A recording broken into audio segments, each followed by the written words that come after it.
Hi, I'm Chloe Clarkson, a 24-year-old Army veteran, and boy, do I have a story to tell you. One about trust, betrayal, and the strength it takes to overcome life's curveballs when they come from the people who are supposed to love you most. 3 months ago, I thought I'd finally found some stability when I moved back home to Phoenix with my mom Rita and stepfather Carl. I'd been struggling on my own since my discharge.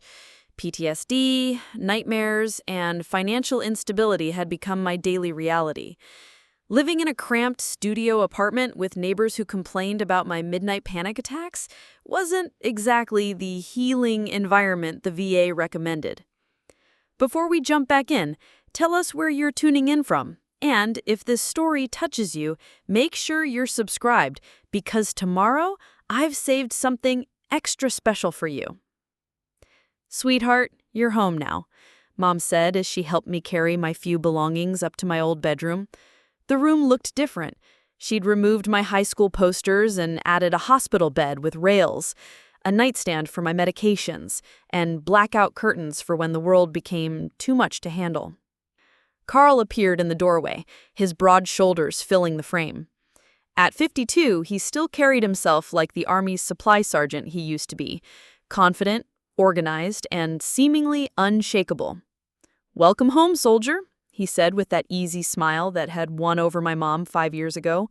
"We're going to take good care of you." I wanted to believe him. God, how I wanted to believe that someone could take care of me for once. "Chloe, honey, why don't you get settled in?" Mom suggested, smoothing down my hair the way she used to when I was little. "Carl and I were thinking we could help you with some of the paperwork stuff. You know, the VA benefits and all that bureaucratic nonsense. You shouldn't have to worry about that while you're recovering." Carl nodded enthusiastically. "I've dealt with the VA before, back when I got out. I know how to navigate their system. Why don't you let me handle the disability payments? Take that stress off your plate so you can focus on getting better." Something in my chest loosened at his words. For the first time in months, I felt like I could breathe. "You'd really do that?" "Of course," he said, reaching out to squeeze my shoulder. "That's what family does. We take care of each other." That night, as I lay in my childhood bed listening to the familiar sounds of the house settling, I felt something I hadn't experienced since before Afghanistan. Safety. Mom and Carl were talking quietly in the kitchen, and I could hear fragments of their conversation drifting up through the thin walls. "She looks so thin, Carl," Mom was saying, her voice thick with worry. "She's been through hell, Rita, but she's strong. She's a fighter. We just need to give her time and support. I just want my little girl back." "She's going to be okay. I promise you that." But at 2:47 a.m., the nightmares came anyway. I was back in that Humvee outside Kandahar, racing toward the explosion that had changed everything.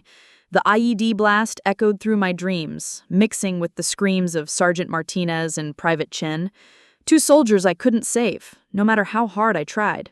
I woke up gasping, drenched in sweat, my heart hammering against my ribs.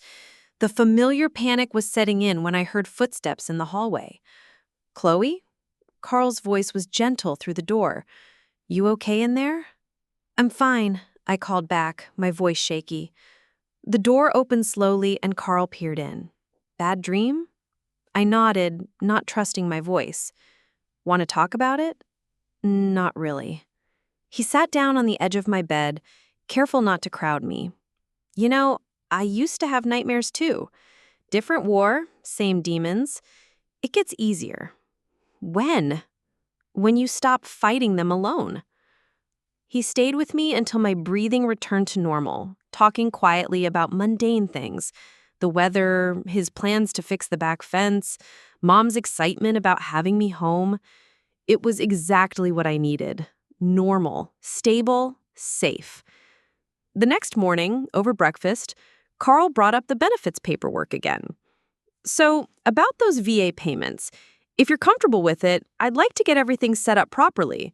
Make sure you're getting everything you're entitled to." Mom nodded approvingly. "That's a wonderful idea. You know how overwhelming all that paperwork can be." I hesitated for just a moment. My military training had taught me to maintain control over my own affairs, but I was so tired of fighting everything alone. Okay, I said finally. That would actually be really helpful. Carl's smile was warm and reassuring. Great.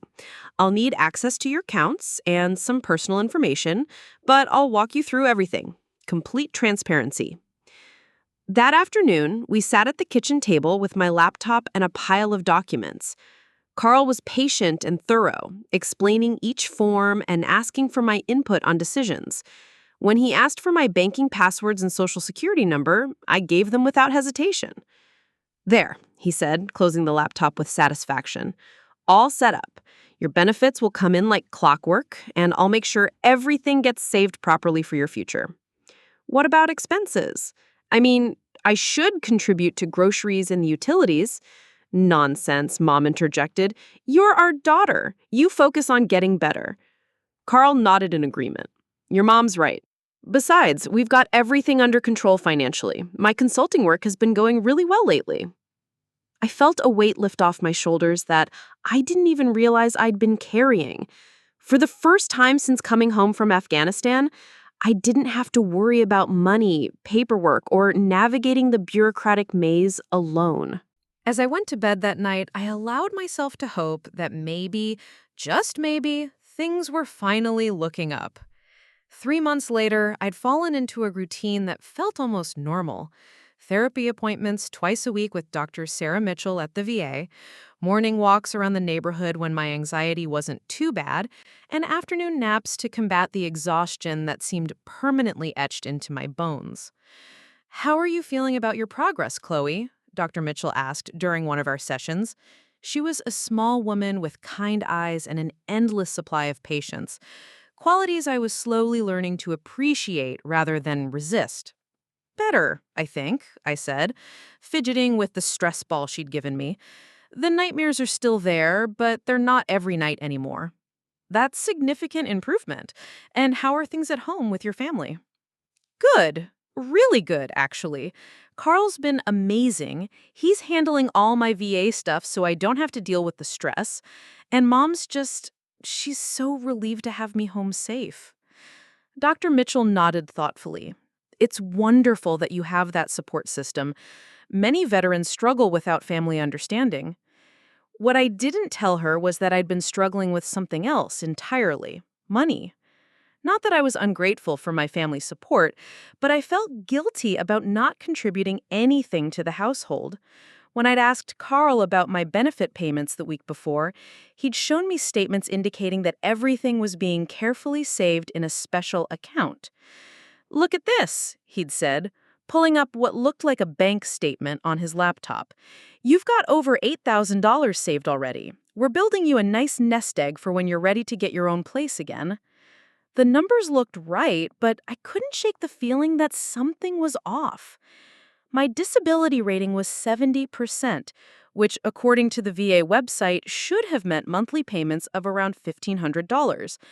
But when I asked for spending money, just enough for coffee with friends or co-pays for my medications, Carl would give me this look.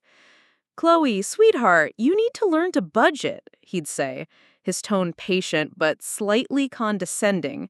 "I know it's hard when you're used to military structure, but civilian life requires more financial discipline." The lecture always made me feel small and ungrateful, so I stopped asking. But Carl certainly didn't seem to be struggling financially.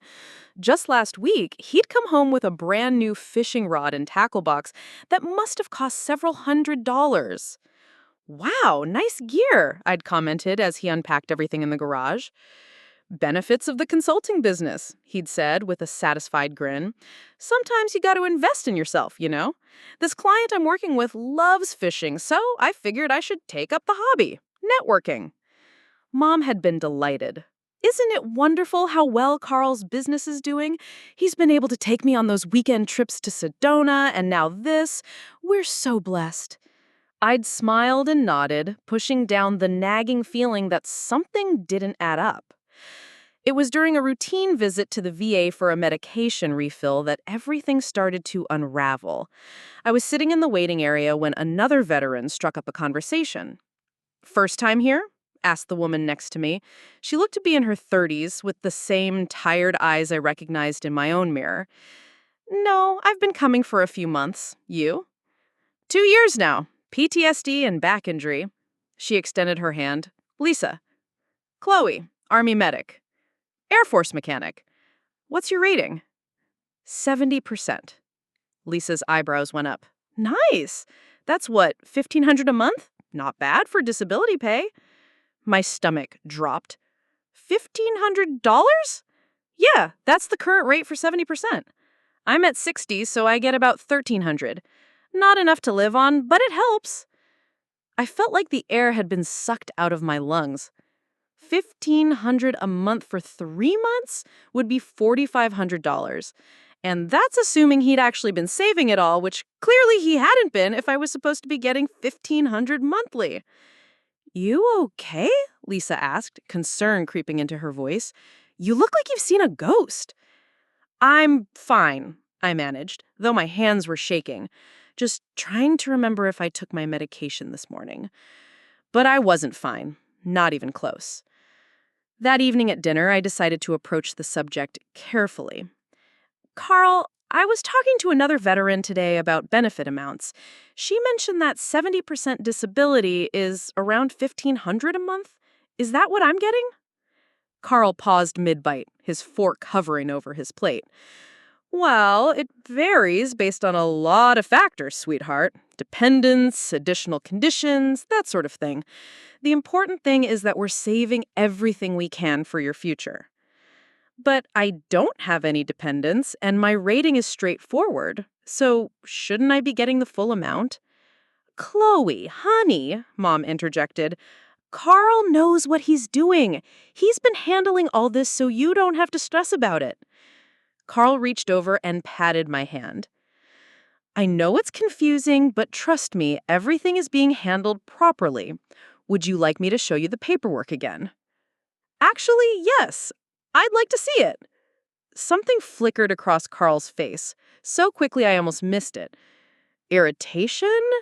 Panic? "Of course. Tomorrow, though. I've got all the documents in my office, and it's a bit of a mess right now." "Okay, tomorrow then." But tomorrow, Carl had to rush out for an emergency client meeting, and the day after that, the documents were apparently at his accountant's office. By the end of the week, I was starting to recognize the pattern. The doubt that had been gnawing at me for weeks finally crystallized into something sharper. Suspicion. It was Tank who really opened my eyes. I'd run into Sasha Tank Rodriguez at a coffee shop near the VA, a chance encounter that would change everything. "Holy shit, Chloe Clarkson!" Tank's voice boomed across the cafe, causing several patrons to look up from their laptops.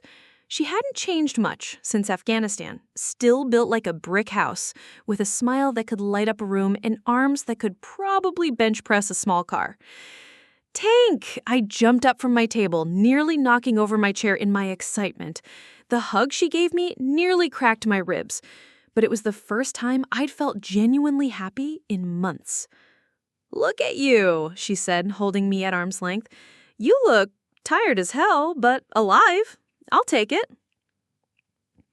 We settled into my corner booth, and Tank immediately zeroed in on details I'd hoped weren't so obvious. "So, how've you been really?" she asked, her eyes scanning my worn jeans and thrift store sweater. "And don't give me any of that fine bullshit. I know you better than that." "I'm managing," I said carefully. "Living with my mom and stepdad while I get back on my feet. They've been really supportive."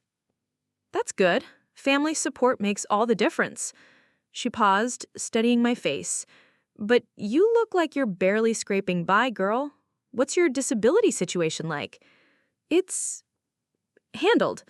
Carl, my stepdad, he's managing all that stuff for me, keeping everything organized and saved." Tank's expression shifted slightly. "Handled how?" "You know, the paperwork, the payments, making sure everything goes where it should.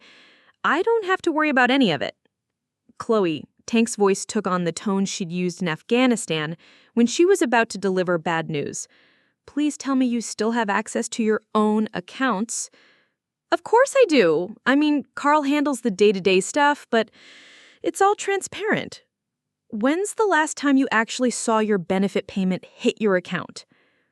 The question hit me like a slap. Carl shows me the statements. Everything's being saved.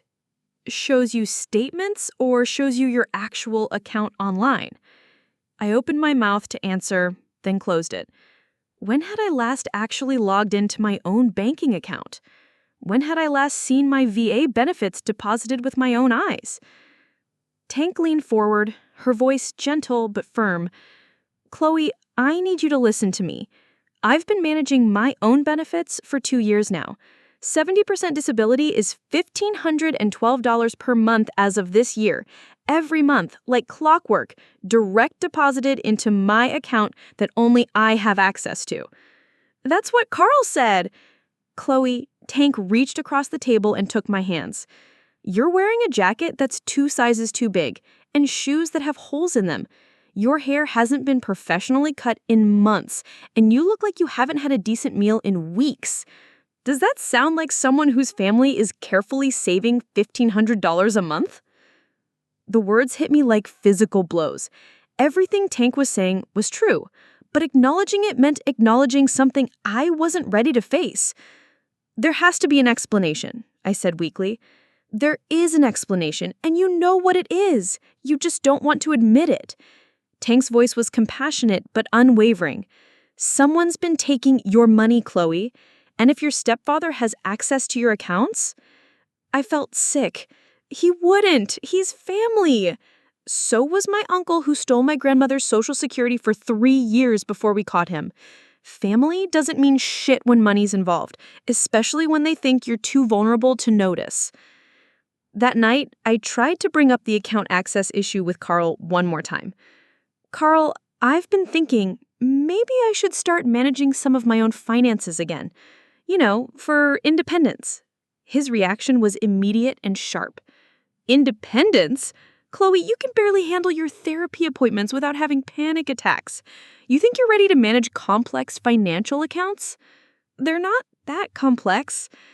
Preparing and narrating the story took us a lot of time. So if you're enjoying this, subscribe to our channel. It means a lot to us.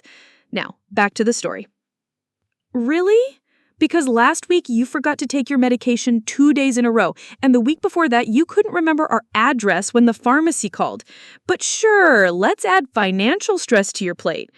His words stung because they contained just enough truth to make me doubt myself. I had been forgetful lately. I do struggle with basic tasks sometimes. "I just want to be able to see my own accounts," I said quietly. "Why? Don't you trust me?" His voice took on a hurt tone that immediately made me feel guilty. "After everything I've done for you, everything your mother and I have sacrificed to help you get back on your feet, this is how you repay us? With suspicion and accusations?" "I'm not accusing anyone of anything." "It sounds like you are." "You know what? Fine. You want to handle everything yourself? Go ahead, but don't come crying to me when you're overwhelmed and confused by all the bureaucratic bullshit." He stormed out of the kitchen, leaving me sitting there feeling like I'd just been punched in the gut. Mom appeared in the doorway a few minutes later, her face etched with concern. "Honey, what happened? Carl seems really upset." "I just asked if I could see my own bank accounts." Mom sat down across from me, her expression softening. "Oh, sweetheart, I know it's hard to feel dependent on others, but Carl's only trying to help. He's been managing these things so well, and you've been doing so much better without all that stress." "But Mom, they're my accounts. I should at least be able to look at them." "Of course you should. I'm sure Carl will show you everything once he calms down. He's just hurt that you don't seem to trust him." That night, I lay in bed, staring at the ceiling, Tank's words echoing in my head. When had I become so passive about my own life? When had I stopped questioning, stopped fighting for myself? The next morning, while Carl was at his consulting job and Mom was at work, I decided to find out for myself. I opened my laptop and tried to log into my bank account, only to discover that my password had been changed. I called the bank. "I'm sorry, Miss Clarkson, but according to our records, you requested a password change 3 weeks ago and specified that all statements should be sent to a different address." "What address?"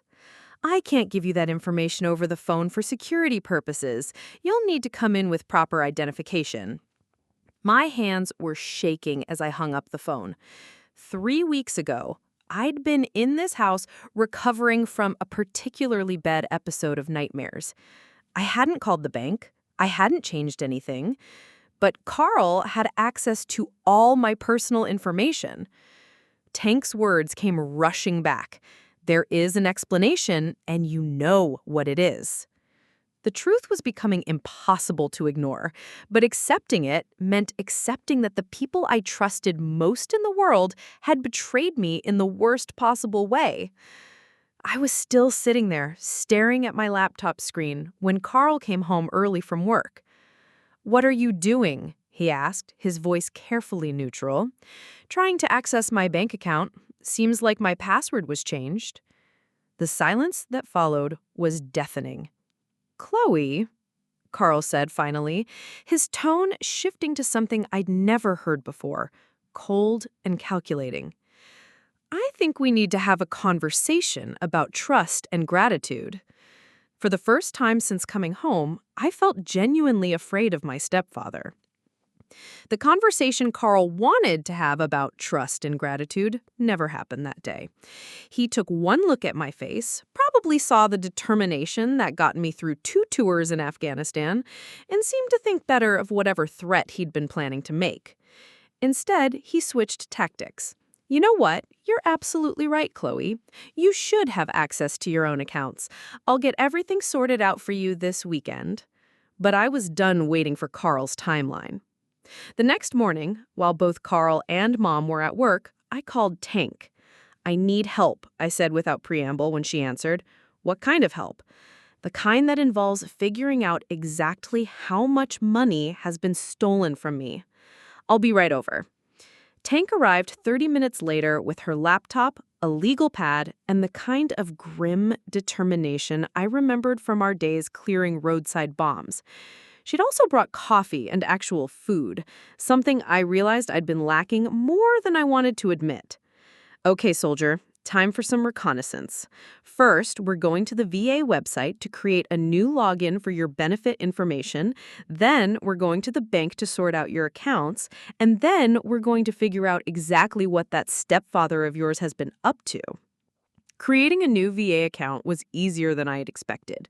Within 20 minutes, I was staring at a screen that showed my benefit history going back over a year. "Tank," I whispered, pointing at the screen. "Look at this." The numbers were devastating. For the past 14 months, my full disability payment of $1,512 had been deposited into an account ending in 7743, an account I'd never seen before. "Son of a bitch," Tank muttered, leaning closer to the screen.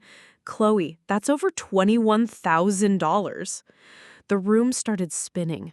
$21,000. Money that was supposed to help me transition back to civilian life. Money that was supposed to cover my medical expenses and therapy.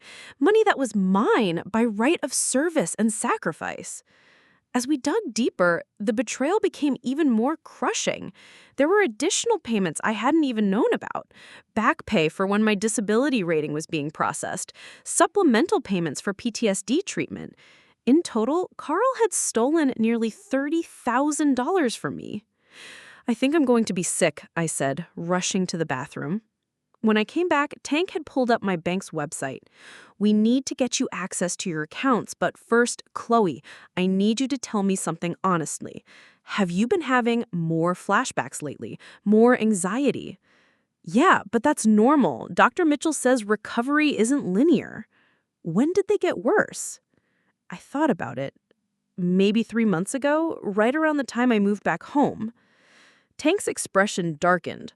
"Right around the time Carl got access to your information. Chloe, financial stress can trigger PTSD symptoms, even if you don't consciously realize what's causing it. Your body knew something was wrong before your mind caught up. The observation hit me like a physical blow. My own trauma responses had been trying to warn me, but I'd been so desperate for family stability that I'd ignored every instinct telling me something was off. As we prepared to go to the bank, I realized Carl would be home soon. My hands started shaking as I saved screenshots of the VA information. Hey, Tank said, noticing my panic. You did 2 tours in Afghanistan. You saved lives under enemy fire. Carl Brennan is just another enemy combatant, except this time you're fighting on home soil. When Carl walked through the door that evening, I was ready for him. We need to talk, I said, my laptop open on the kitchen table, showing the VA benefit history.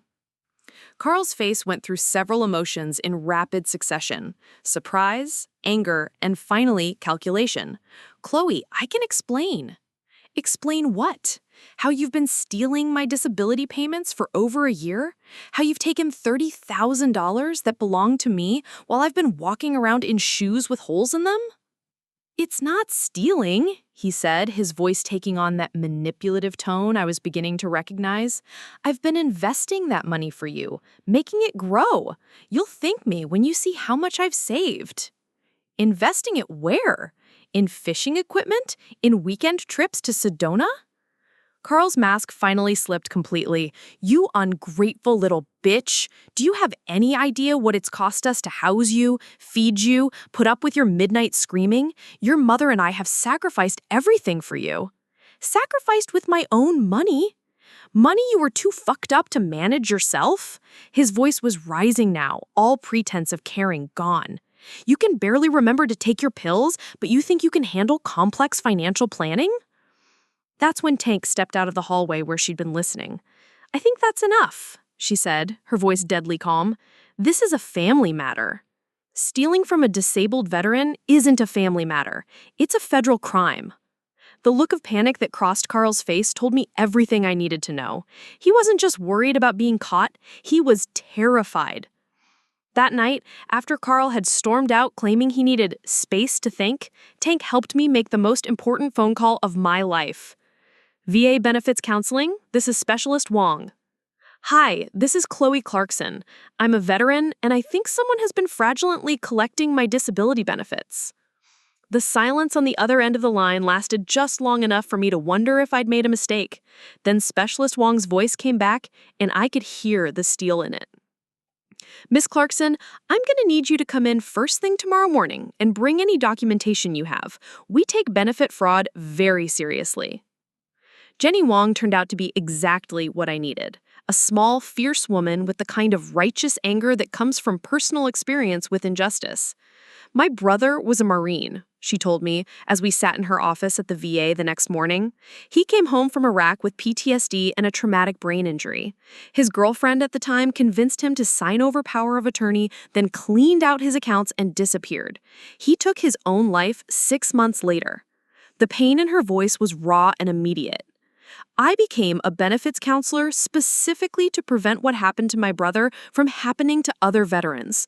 So when you called last night, Miss Clarkson, you got my full attention. Jenny had requested copies of all my financial records, and as we spread them across her desk, the scope of Carl's deception became even clearer. This is sophisticated, she said, pointing to various documents. He didn't just steal your monthly payments. Look here. He filed additional claims in your name for conditions you don't have: sleep apnea, hearing loss, chronic pain.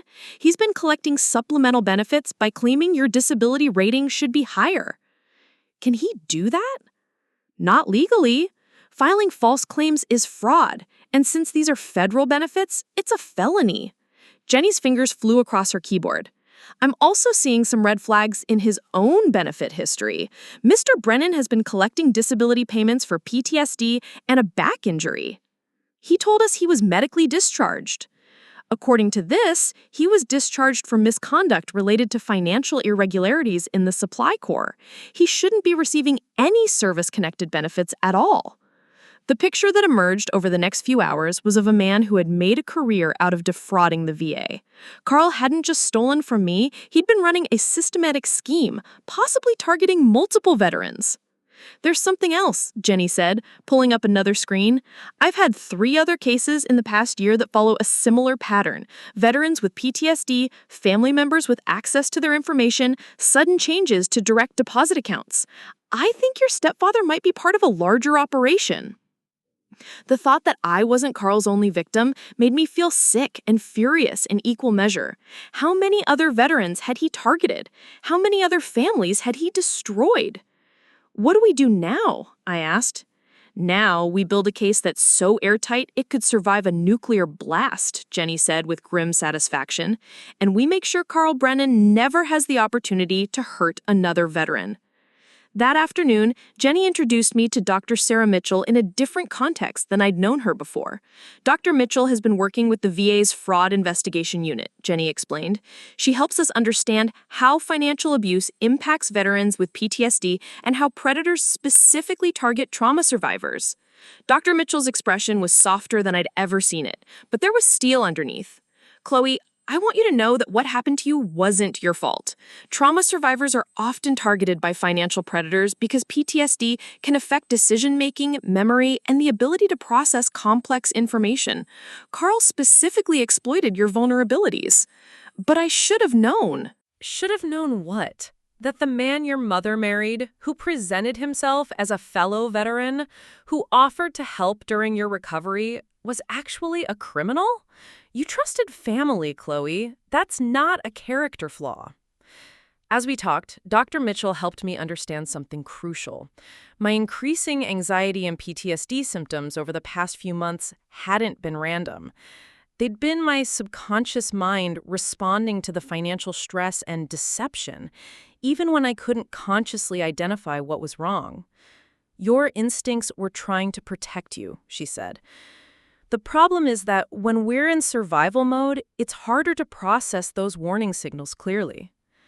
By the end of the day, Jenny had filed an official complaint with the VA's Criminal Investigation Division and helped me secure emergency financial assistance to cover my immediate needs.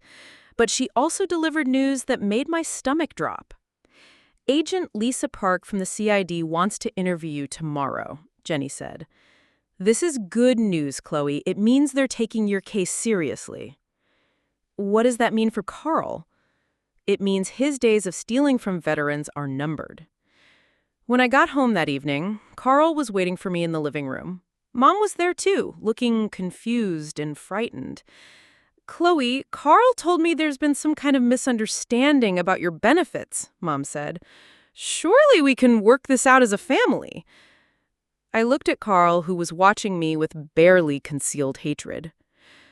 There's no misunderstanding, Mom, I said quietly.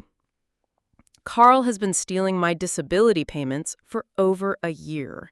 He's committed federal fraud, and tomorrow I'm going to give my statement to a criminal investigator. The look of shock on Mom's face was almost as painful as discovering the theft itself. That's ridiculous, Carl said, standing up. You're clearly having some kind of breakdown. Maybe we need to have you evaluated again. But his threats didn't carry the same weight anymore. I had Jenny in my corner, Dr. Mitchell helping me understand what had happened, and documentation that proved every word I was saying. The only person having a breakdown here is you, Carl, because tomorrow the federal government is going to start asking questions you can't answer. Agent Lisa Park looked like she could have been my squad leader in Afghanistan. Calm, competent, and absolutely uncompromising when it came to getting to the truth. Ms. Clarkson, she said as we settled into the conference room at the VA office, I've reviewed your case file, and I want you to know that we're treating this as a high-priority investigation. Benefit fraud targeting disabled veterans is something we take very seriously. The interview lasted 3 hours. Agent Park walked me through every detail of Carl's deception, from the initial offer to help with paperwork to the discovery of the stolen funds. She was particularly interested in how Carl had gained access to my personal information and whether he'd made similar offers to other veterans. Has Mr. Brennan ever mentioned helping other military families with their benefits? Agent Park asked. Not directly, but I paused, remembering. He used to talk about networking with other veterans at coffee shops near the VA. He said it was good for his consulting business. But now I'm wondering if he was recruiting victims. Agent Park made a note. We're going to need to search your family home, Miss Clarkson. Is that going to be a problem? What about my mom? She doesn't know anything about this. We'll be as discreet as possible, but we need access to any documents or computers that might contain evidence of Mr. Brennan's activities. When I got home that afternoon, Carl was pacing the living room like a caged animal. Mom was there too, her face red from crying. "How could you do this to us?" Carl demanded the moment I walked through the door. "Going to the federal government like some kind of snitch after everything we've done for you?" "Everything you've done for me? Mean stealing $30,000 of my money?" "I was investing it, making it grow. You would have just blown it on therapy and medication." "Therapy and medication I need because I served my country." My voice was rising, and I could feel the rage I'd been suppressing for months, finally breaking free. "Money I earned by getting blown up trying to save other soldiers." "You didn't earn anything," Carl snarled. "You got yourself and your squad blown up because you couldn't do your job right. That money is guilt money, and I put it to better use than you ever could." The words hit me like a physical blow, attacking the deepest wound I carried from Afghanistan. For a moment, I couldn't breathe. Then I heard Tank's voice in my head. "Carl Brennan is just another enemy combatant." "You're right about one thing, Carl. I do carry guilt about what happened over there. But the difference between you and me is that I've been trying to heal from my mistakes. You've been profiting from yours." That's when Mom finally spoke up. "What money?" she asked quietly. "What $30,000? Carl and I both turned to look at her. She was staring at us with a confused expression, as though she'd just realized she was listening to a conversation in a foreign language. "Mom," I said gently, "Carl has been stealing my US VA disability payments for over a year. He changed my bank passwords and redirected my benefits to an account I don't have access to." "That's impossible," Mom said, looking at Carl. "You told me Chloe wasn't getting any benefits yet because of paperwork delays." The silence that followed was deafening. "Rita," Carl said carefully, "you know how confused Chloe gets sometimes. This is just another episode." "Show me," Mom interrupted, her voice getting stronger. "Show me these accounts where you've been saving Chloe's money." Carl's mouth opened and closed several times, but no words came out. "You can't, can you?" Mom continued, standing up from the couch. "Because there are no accounts. Because you've been lying to both of us. Rita, please." "How much?" Mom's voice was like ice. "How much did you steal from my daughter?" "I didn't steal anything." "How much?" "About 30,000, I said quietly. Mom staggered backward as though I'd slapped her. Then she looked at Carl with an expression I'd never seen before. Pure, undiluted disgust. "Get out," she said. "Rita, please, just let me explain. Get out of my house." Carl looked between Mom and me, his face cycling through panic, rage, and finally, resignation. "Fine," he said, "but this isn't over. You have no idea what you've done." As he stormed out, slamming the door behind him, Mom collapsed back onto the couch and started crying. "I'm so sorry," she sobbed. "I should have known. I should have protected you." I sat down next to her and took her hand. "Mom, you couldn't have known. He fooled both of us." "But I chose you over him when you tried to ask questions. I made excuses for him." "You were trying to keep the peace. That's what you've always done." She looked at me with tears streaming down her face. What kind of mother chooses keeping the peace over protecting her daughter? The kind who's been manipulated by an expert, I said, squeezing her hand. But you chose me in the end. That's what matters. 3 days later, Agent Park called to tell me they were executing a search warrant on the house. They found everything: falsified documents, evidence of multiple fake claims, and records showing that Carl had indeed been targeting other veterans. But they also found something else that made my blood run cold. A plan to claim that I'd given him permission to manage my benefits because I was mentally incompetent due to PTSD. If I hadn't found the courage to speak up when I did, Carl would have destroyed my life completely and gotten away with it. The choice Mom had to make between Carl and me tore our family apart in ways I never expected, but it also brought us closer together than we'd been in years. After Carl left that night, Mom and I sat up until 3 a.m. talking through everything that had happened. She showed me emails Carl had sent her, painting me as unstable and ungrateful. Messages where he'd convinced her that my questions about money were signs of paranoia and mental breakdown. He was so convincing, Mom said, her voice hoarse from crying. He kept saying that your PTSD made you suspicious of everyone, that questioning him was part of your illness. I thought I was protecting you by not encouraging your delusions. Mom, you couldn't have known. He's a professional manipulator. But I should have trusted my daughter over some man I'd only known for 5 years. She shook her head. I failed you when you needed me most. The next morning brought a new challenge. Carl hadn't just left quietly. He'd started making threats. He called the house repeatedly, alternating between tearful apologies and angry accusations. When Mom finally answered one of his calls, I could hear him screaming from across the room. You're making a huge mistake, Rita. When this all falls apart, when Chloe has another breakdown and ends up homeless again, don't come crying to me. Carl, you need to stop calling here, Mom said, her voice shaking but firm. I'll stop calling when you come to your senses. That girl has turned you against me with her lies.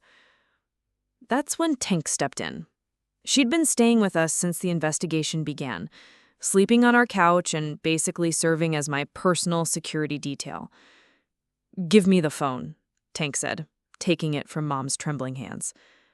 Listen carefully, you piece of shit, she said into the receiver.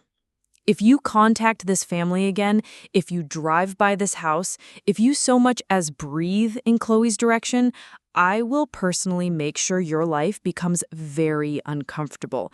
And that's a promise from one veteran to another. The call stopped after that, but the emotional toll was devastating. Mom was dealing with the guilt of having been manipulated and the fear of what Carl might do next. I was struggling with my own feelings of betrayal and the stress of the ongoing investigation. It was Dr. Mitchell who suggested I might be safer staying somewhere else temporarily. I've seen cases where financial fraud escalates to physical intimidation, she said during one of our sessions. Given Mr. Brennan's increasingly erratic behavior, I think it would be wise to consider alternative living arrangements until he's arrested. Tank didn't even hesitate. You're staying with me. No arguments. Moving in with Tank felt like a lifeline. Her small apartment was cramped but safe, and for the first time in months, I could sleep through the night without worrying about Carl's mood swings or Mom's anxious hovering. It was at Tank's place that I met Jake Santos. Tank had dragged me to a veterans support group meeting, claiming I needed to get out of the apartment and connect with other vets who understood what I was going through. I don't need a support group, I'd protested. I have Dr. Mitchell. Dr. Mitchell is great, but she's never been shot at. Trust me on this one. The group met in a community center basement that smelled like coffee and industrial carpet. About 15 veterans sat in a circle, ranging in age from the early 20s to 60s. The facilitator introduced me as a new member, and I mumbled something about being there to work through some trust issues. That's when Jake spoke up. Trust issues suck, he said with a gentle smile, especially when they involve family. Jake Santos was about my age, with kind eyes and the sort of calm presence that immediately put people at ease. During the break, he approached me with 2 cups of terrible coffee. Tank told me a little about what you're going through, he said. I just wanted you to know that you're not alone. The system failed you, your family failed you, but you're still here fighting. That takes incredible strength. It doesn't feel like strength. It feels like survival. Sometimes they're the same thing. He sat down next to me. I'm a Navy corpsman, or was, did 2 tours in Iraq, came home to find out my girlfriend had been using my power of attorney to rack up credit card debt in my name. Not the same as what happened to you, but I understand the betrayal. There was something about Jake that made me want to trust again, which terrified me.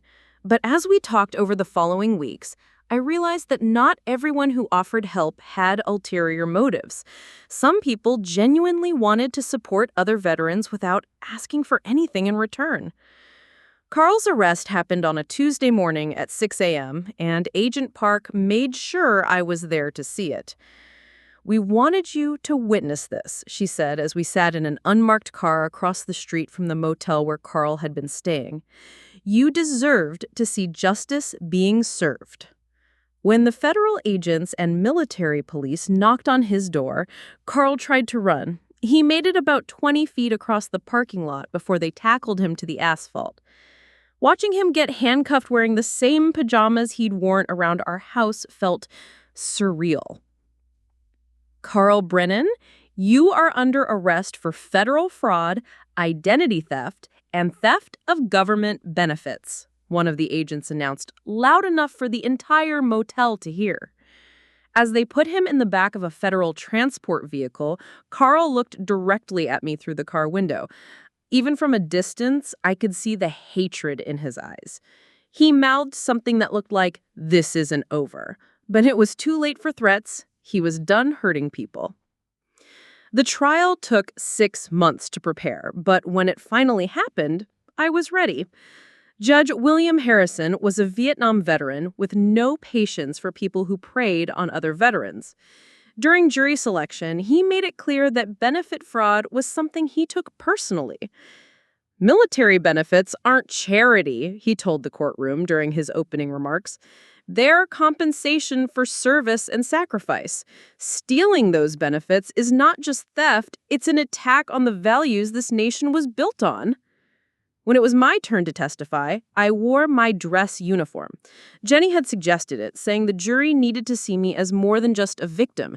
They needed to see me as a soldier who'd served her country and deserved better. Miss Clarkson, the prosecutor began, can you tell the court how Mr. Brennan's actions affected your life? I took a deep breath and looked directly at the jury. Carl Brennan didn't just steal my money. He stole my trust, my sense of safety, and my faith in family. He targeted me specifically because I had PTSD, because he knew trauma survivors are vulnerable to manipulation. He took advantage of my service-connected disabilities to line his own pockets. Carl's defense attorney tried to paint me as an unreliable witness, suggesting that my PTSD made me confused and prone to false accusations. But the evidence was overwhelming. Bank records, falsified documents, testimony from other victims, everything painted a picture of a man who had made a career out of exploiting vulnerable veterans. When the jury returned with guilty verdicts on all counts, I felt something I hadn't experienced since before Afghanistan: complete vindication. Judge William Harrison sentenced Carl to 8 years in federal prison and ordered him to pay full restitution to all his victims. As the bailiff led him away in shackles, Carl turned back one last time. "I hope you're happy," he called out to me.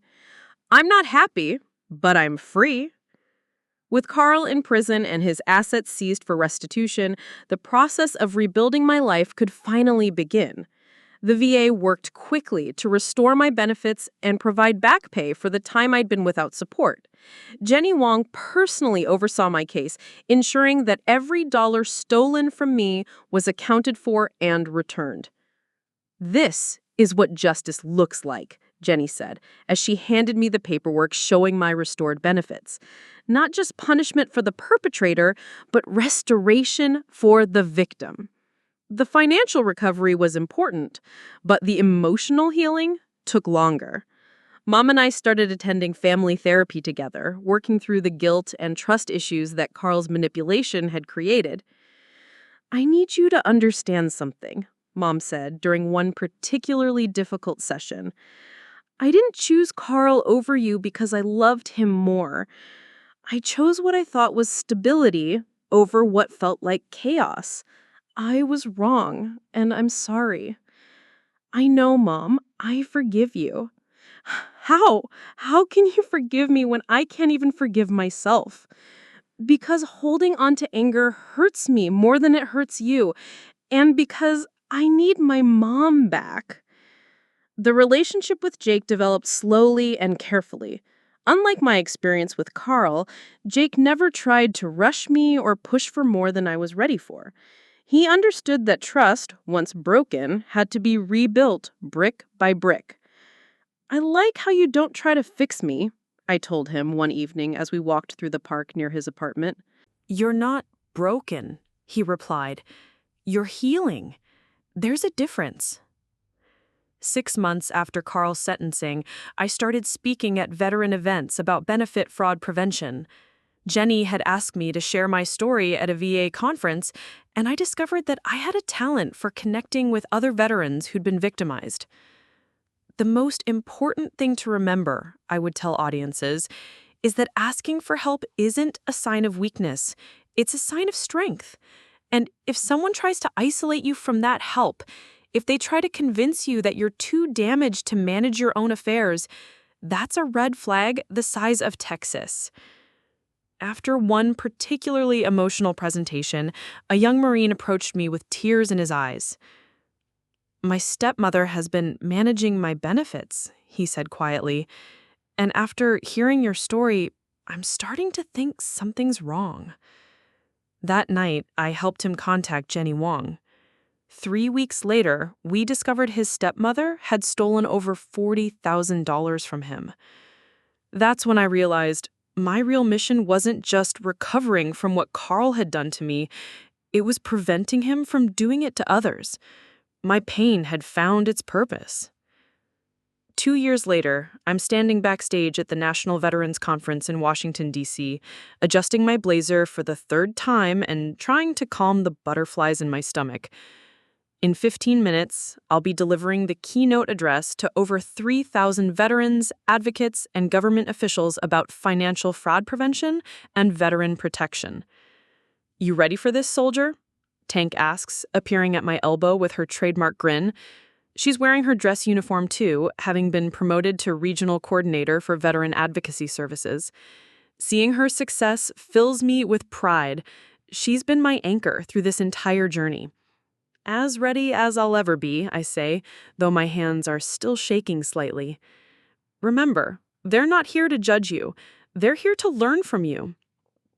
Dr. Sarah Mitchell appears on my other side, looking elegant in a navy suit. She's been invited to speak on the psychological impacts of financial abuse on trauma survivors. "Chloe, I want you to know how proud I am of how far you've come. 2 years ago, you could barely talk about what happened without having a panic attack. Today, you're about to address thousands of people." Today feels different, I admit. More important, somehow. "Because it is," says Jenny Wong, joining our small circle. She's been promoted to Chief of Veteran Benefits Protection and has become something of a legend in VA circles for her aggressive pursuit of benefit fraud cases. Today isn't just about your story anymore. It's about the systemic changes that story has helped create. She's right. In the 2 years since Carl's conviction, Jenny and I have worked together to help prosecute 17 other benefit fraud cases, recovering over $2 million for victimized veterans. The VA has implemented new protection protocols based directly on recommendations from my case. My story has literally changed policy. 5 minutes, Miss Clarkson, a conference coordinator announces. That's when I see Jake walking toward us, and my heart does that little flip it's been doing for the past year and a half. He's wearing his dress blues, Navy regulations required for his role as a Veterans Outreach Coordinator, and he looks absolutely gorgeous. "How's my favorite advocate feeling?" he asks, taking my hand and giving it a gentle squeeze. "Terrified and excited in equal measure." "Good. That means it matters to you." He leans in close. "I'll be in the front row, and if you start to panic, just look at me. I'll remind you that you're the strongest person I know." Our relationship has been a slow, careful dance of trust and healing. He never pushed, never tried to fix me, and never made me feel like I was damaged goods. He understood that love after trauma looks different. It's built on transparency, respect, and the kind of patience that only comes from someone who's been through their own hell and come out the other side. 6 months ago, we moved in together. 3 months ago, he proposed with a simple ring and an even simpler question. "Want to build a life together based on actual trust and honesty?" I said yes without hesitation. 2 minutes, the coordinator calls. As I walk toward the stage entrance, I think about Carl, probably sitting in his federal prison cell right now.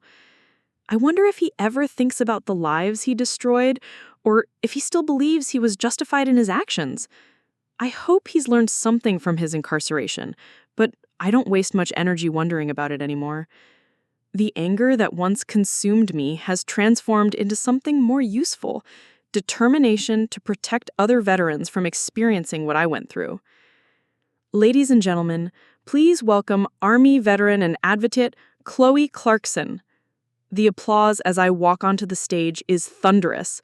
3,000 people rise to their feet, and for a moment I'm overwhelmed by the support. I see faces in the crowd, young veterans, older ones, family members, advocates, all of them here because they care about protecting those who served. I step up to the podium and look out at the sea of faces. 2.5 years ago, I was living in my childhood bedroom, broke, traumatized, and completely dependent on a man who is systematically stealing my future. Today, I stand before you as living proof that even the deepest betrayal can't destroy you if you refuse to let it. I tell them my story, all of it. The homecoming, the false security, the gradual realization that something was wrong, the moment of discovery, and the long fight for justice. But I also tell them about the people who helped me. Tank, who refused to let me ignore the truth. Jenny, who fought for me within the system. Dr. Mitchell, who helped me understand that being victimized didn't make me weak. Mom, who found the courage to choose what was right over what was comfortable. And Jake, who showed me what healthy love actually looks like. Carl Brennan didn't just steal my money, I continue.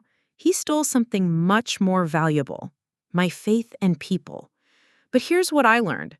For every predator like Carl, there are dozens of people like Jenny Wong, Tank Rodriguez, and Dr. Sarah Mitchell, people who dedicate their lives to protecting and supporting veterans. I pause, looking out at the audience. I can see Jake in the front row, smiling at me with pride.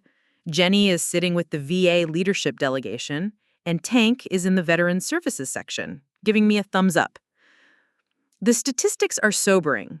Financial abuse affects 1 in 4 veterans with PTSD. But what those statistics don't capture is the human cost. When someone steals from a veteran, they're not just taking money.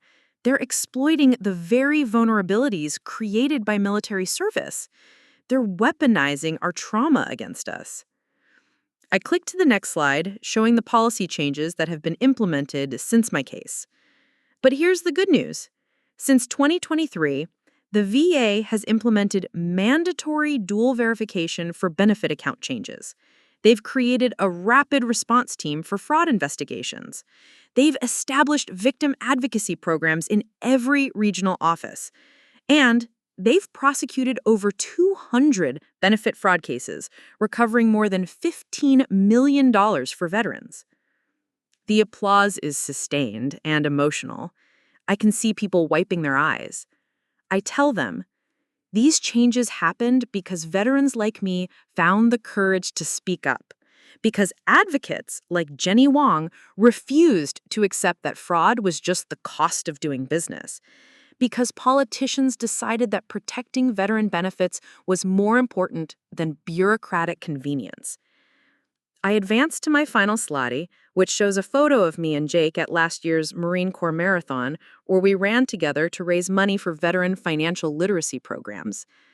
I want to end with a personal note, I say, my voice getting softer. 3 years ago, I thought my life was over. I thought Carl's betrayal had destroyed any chance I had at happiness, stability, or meaningful relationships. I was wrong.